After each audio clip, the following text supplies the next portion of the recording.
გიორგი, დიდი მადლობა რომ გვითმობთ დროს და გვერდებით პირდაპირ ეთერში მოგვიყევით ამ წუთისთვის რა შეგიძლიათ გითხრათ ვატოს შესახებ. მოგესალმებით, მთელი დღის განმავლობაში ვცდილობდით ვატოს მოძებნას. სამწუხარო პრაქტიკა არის, რომ როდესაც ამას არ ქვია დაკავება, ამას ქვია გატაცება ადამიანებს იტაცებენ და მთელი დღის განმავლობაში არ ეძლევათ შესაძლებლობა რომ ადვოკატთან გაიარონ კონსულტაცია, მიიღონ ადვოკატის მომსახურება, რაც არის კონსტიტუციური უფლება. დღის ბოლოს აღმოვაჩინეთ, რომ იყო დიღომში, აპირებდნენ იზოლატორში მის გადაყვანას და მანამ შევხვდი იზოლატორში და აღმოჩნდა, რომ მას შემდეგ რაც გადაიყვანეს დიღომში მთავარ სამმართველოში, ერთ-ერთი პოლიციელი მასთან მივიდა და სახეში დაარტყა რამდენჯერმე სილა და წვივის არეში ჩაარტყა ფეხი, რის გამოც ფეხზე წვივის არეში აქვს ახლა სისხლჩაქცევა. ანუ ეს არის არაადამიანური მოპყრობა.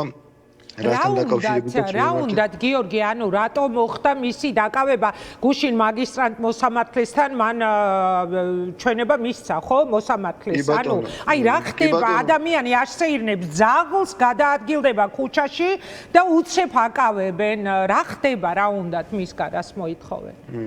კი ბატონო, მას შემდეგ რაც დაიბარეს გამოკითხვაზე უარი უთხრა და მე ვახლდი მაგისტრატ მოსამართლესთანაც, მისცა ჩვენება, ჩვეულებრივად დაემორჩილა მათ მოთხოვნას და როგორც წესია მივედით სასამართლოში და მისცა ჩვენება, რა კითხვებიც ჰქონდათ ყველაფერზე უპასუხა, რაც შეეხება დღევანდელ დაკავებას, გატაცებას, არანაირი საფუძველი ამისი არ იყო, იგი ემორჩილებოდა ყველანაირად მანამდე თუ რამე მოთხოვნა იყო პოლიციის მხრიდან.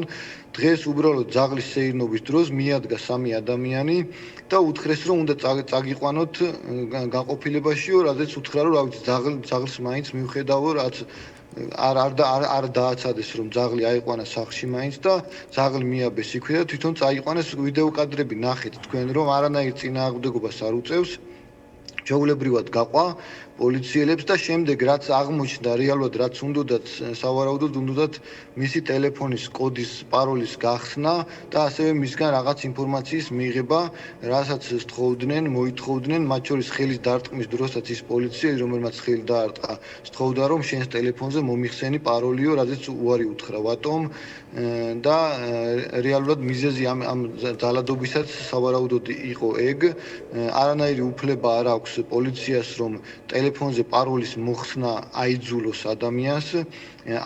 თუმცა ეს ხდება თითქმის ყველა შემთხვევაში, ანუ ჩვენი რესპონდენტები, ვინც დაჭერილი ყავდათ, დაპატიმრებული ყავდათ და სხვა შორის უდიდესმა ნაწილმა დაკარგა ტელეფონები და სხვა პირადი ნივთები, ყველა ამბობს, რომ მათ სთხოვენ პაროლის მოხსნას. მერე ქრება ეს ტელეფონებიც უკვალოდ. კი ბატონო, ორი შემთხვევა არის. ერთი, როდესაც სპეცრაზმი უბრალოდ იპარავს ამ ტელეფონებს და მიაქვთ, ანუ ისაკუთრებენ, ეს არის ჩვეულებრივი ძარცვა და მეორე შემთხვევა არის, როდესაც უბრალოდ კრიმინალური პოლიციის თანამშრომლები ითხოვენ, რომ წვდომა ჰქონდეთ მათ ვიდეოებზე, ფოტოებზე, ინფორმაციაზე, ანუ პირადი ცხოვრების მასალებზე და ასე შემდეგ, რაც ორივე არის დანაშაული, ორივე უნდა გამოძიებული იქნას წესით. ნორმალურ ქვეყანაში ამგვარი პოლიციელები ციხეში უნდა ისხდნენ, ვინც ამგვარ ქმედებებს ჩადის. თუმცა მე მივმართე როგორც კი იზოლატორიდან გამოვედი სპეციალურ საგამოძიებო სამსახურს და მოვითხოვე გამოძიება, თუმცა სამწუხარო პრაქტიკაა, რომ არც ერთი პოლიციელი ამ დრომდე პასუხისგებაში არ არის მიცემული. სპეციალური საგამოძიებო სამსახური მხოლოდ მაგ მიზნით შეიქმნა, რომ დამნაშავე პოლიციელები გამოვიდეს და ნული პასუხისგებაში მიცემული, ნული პოლიციელი ამ სისასტიკის, სისხლისღვრიის ადამიანების დასახიჩრების მიუხედავად და წამების, რომელსაც უწყობენ უკვე დაჭერის შემდეგ. კონკრეტულად ვატოს შემთხვევაში რა ხდება ეხლა, ანუ რატომ ყავთ დაჭერილი, რა გაარკვიეთ?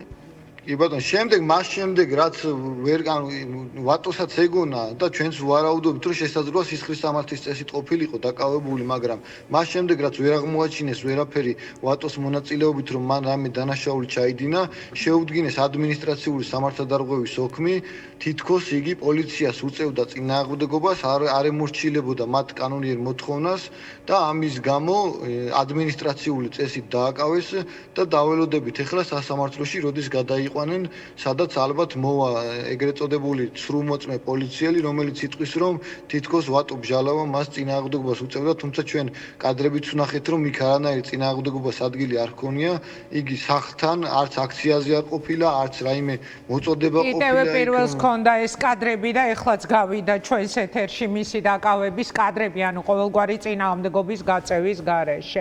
კი ბატონო, დაველოდებით მოკლედ სასამართლოს უბედურება ის არის გიორგი, რომ მოსამართლეები, ადამიანები, როცა უყვებიან დაჭერილი ადამიანები იმ სისასტიკის წამების შესახებ, რაც მათ გადაიტანეს, არც კი უსმენენ და მხოლოდ პოლიციელების ჩვენების საფუძველზე ისევ დამნაშავეებად აცხადებენ დაჭერილ და ნაწამებ დასისხლიანებულ ადამიანებს. მოკლედ დაველოდებით თქვენთან ერთად როგორ განვითარდება ვატოს თავს მოვლენები. დიდი მადლობა რომ ჩაგვერთეთ გადაცემაში. მადლობა. ეს იყო